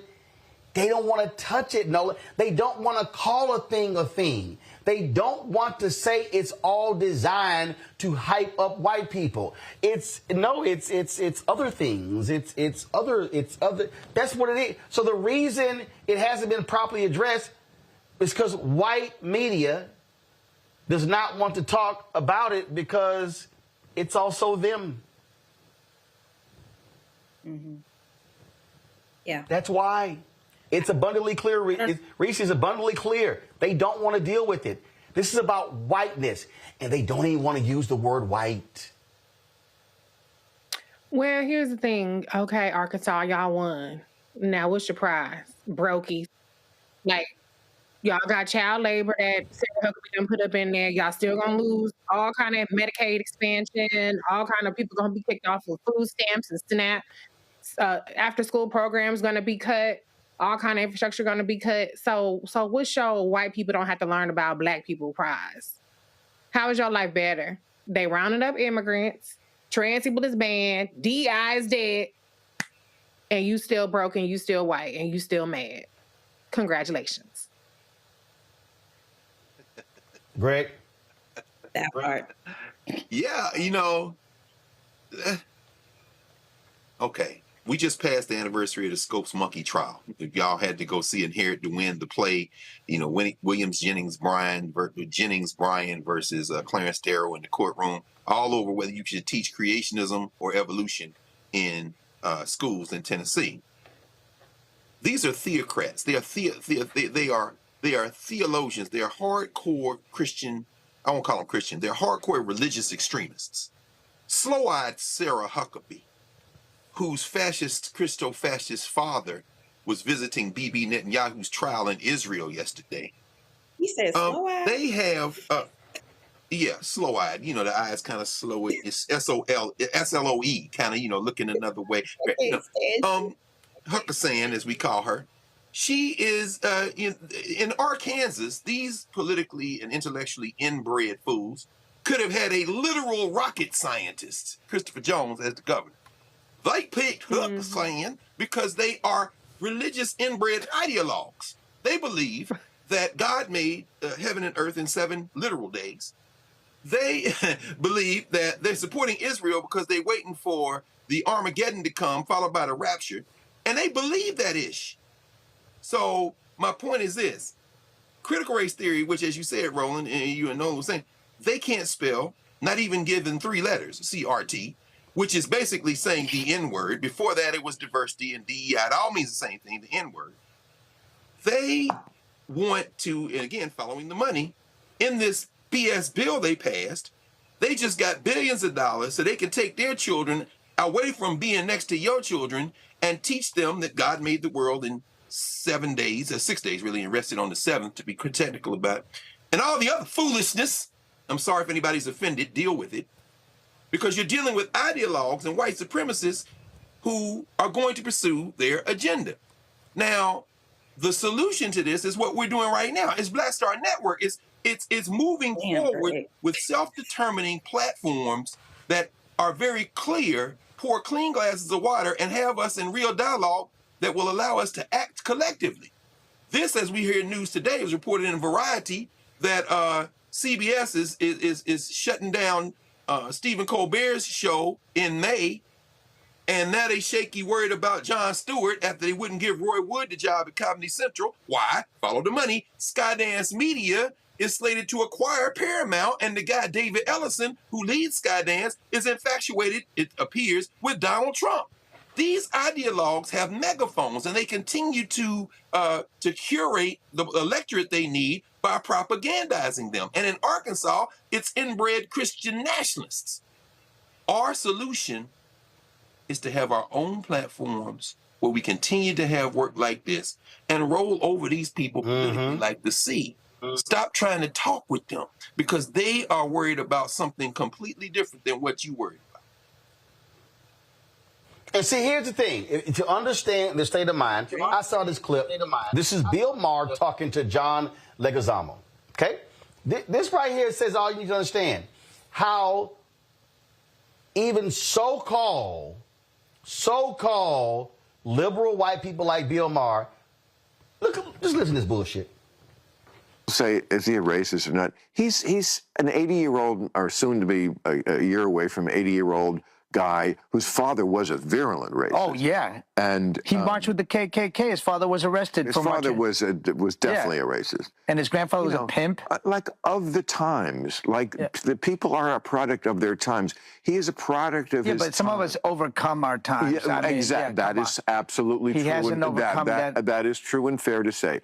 But he's not on the level of racism that Stephen Miller is. No, nobody's at the level of Stephen Miller's racism, and who's the architect of all this mass deportation. Grew up here in Santa Monica with Latinos, and I guess they bullied him, and he's got a chip on his shoulder over that. See, here's why I crack up with, he's a product of his times. I'm sorry, were there no non-racists when Trump was born? I mean, I love it when they say the same thing about the period of slavery in the country. I'm sorry. Do anybody remember who this guy is?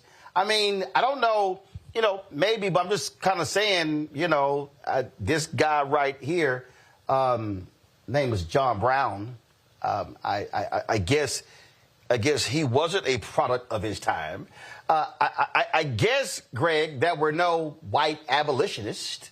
I guess there were no members of churches who said this thing is wrong. I guess there were no white people who met in the office of William Trotter's The Guardian in Boston when they created the Niagara movement, which actually led to the creation of the NAACP.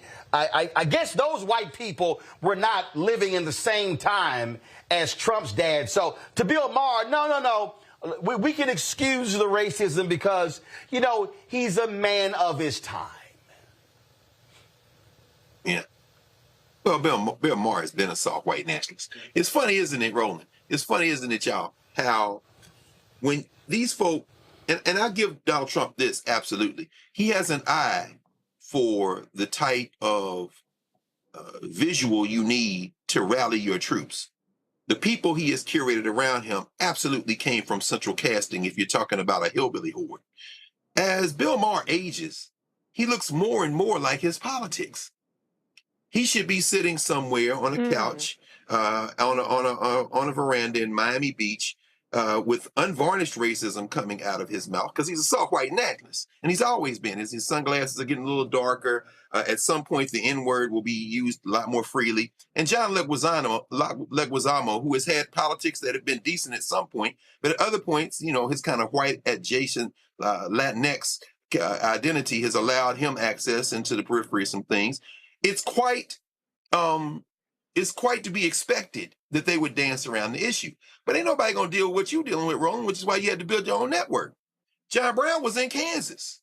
In Arkansas, they had something called arsenic.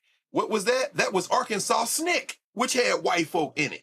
They fly in the face of the very type of solidarity politics that prevailed in the civil rights movement, that said we're gonna put working class interests together, that led to the rise of the Rainbow Coalition, whether you want to call it with Fred Hampton in Chicago or Jesse Jackson and Push in the wake of Operation Breadbasket, as you have walked us through countless times. But ultimately, it all comes down to this. Bill Maher still has a show on HBO with increasingly fewer viewers. You get rid of Colbert, you might get rid of Jon Stewart, but guess what? More people right now are watching Gil's Arena, watching basketball talking shows. Stephen A. Smith then signed another $11 trillion contract with Sirius while he's vomiting all over the airwaves. And in all of that noise, you got a few people punching. You got you punching Black Star Network. You got what Tiffany Cross and them are doing with their podcast. Native Land Pod. You got people trying to put together tours like what they did with this kind of going around the country, this listening tour, this For the People Power tour. And we're this close to linking up. But you know what the metronome has been in all of this? It's been the Black Star Network. This is the one that comes on day after day, week after week, month after month, year after year at this point. And we have to punch through this noise at this point, because if we don't punch through this noise, people are going to be watching basketball podcasts and YouTube, while these people are stealing everything off your body and leaving you butt naked in the street, scratching your head, talking about what happened next. But the ideologues are clear. We have to be clear. We just got to continue to remain focused. I love this here. This is this cracks me up. Nola, you have to go. You can comment on this and then go ahead and bounce. You know, he was a man of his time. Fred Trump, Donald Trump's dad, was born in 1905. This white guy I'm about to show right now, he was born in 1911. I'm sorry, his name is Hubert Humphrey. Born same time. Nola had to go. I appreciate that. Reese, born around the same time, but civil rights believer, significant advocate. So I love this. He was a product of his time, as if there were no white folks then who were not violent, racist, and who, against Bill Maher, all white people marched for the Klan. Yay! Well, this is a thing where people like to do, where they like to normalize and sanitize white nationalism and racism. First of all, it's fuck Bill Maher. He ain't shit. So, of course, he's going to side with Donald Trump, because on any given day, he sounds just like him. So I don't do this thing with white people who try to gaslight you about racism and try to act like they don't know what it is when they know damn well what it is. You just don't give a damn. But instead of saying, I don't give a damn about racism, you got to sit up there and try to act like you're educating or you're schooling people on what it is. Go to hell, Bill Maher. I mean, I just sit here and just laugh when these idiots do that. All right, y'all, we got to bounce. Nola wanted to do this, but I'm going to go ahead and do it. Folks, on July 17th, Nola and Katie Fang That's, of course, today. They're going to be honoring John Lewis right here. If you go to momsrising.org with the Persist Network, so they're doing this right now. So that's where she is headed. So you can check out Katie Fang and Dr. Nola Haynes as they honor the late Congressman John Lewis. And so, again, momsrising.org and on the Persist Network, so check it out. All right, folks, that's it. Let me thank Nola, let me thank Reese, let me thank Greg for being on today's show. Appreciate that. Tomorrow, folks, I'm broadcasting live from Philadelphia, the site of the Alpha Phi Alpha Fraternity Incorporated National Convention. So we will be on the ground there. Looking forward to being in Philadelphia. So can't wait. And so we're good to see the brothers there. All right, y'all, that's it for us today.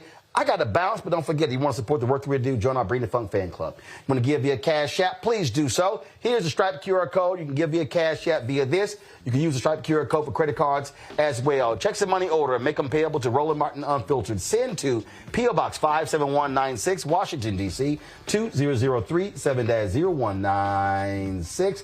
Download the Black Star Network app, Apple phone, Android phone, Apple TV, Android TV, Roku, Amazon Fire TV, Xbox One, Samsung Smart TV. Be sure to get my book, White Fear, How the Browning of America is Making White Folks Lose Their Minds. Available at bookstores nationwide.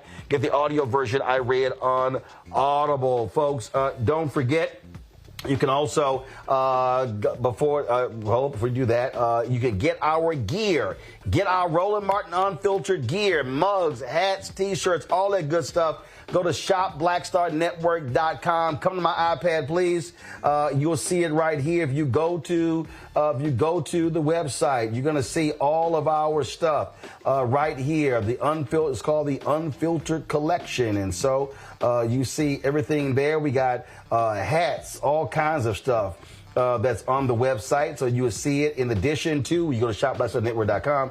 These are all the black-owned products that we carry on the website as well. So we want y'all to do that as well. So check it out. Get our products and get these other black-owned products right here at shopblackstarnetwork.com. Don't forget, you can also download the app Fanbase. And if you want to invest, simply go to startengine.com/fanbase. Startengine.com/fanbase. That's it. Hey, all y'all people on YouTube, why y'all hit the like button? I don't understand. 1,000 of y'all watching. We only have 1,400 likes. Y'all hurry up, hit the like button. We should be at 2,000 easy. I understand y'all playing around. You playing around. So I'm going to show y'all again.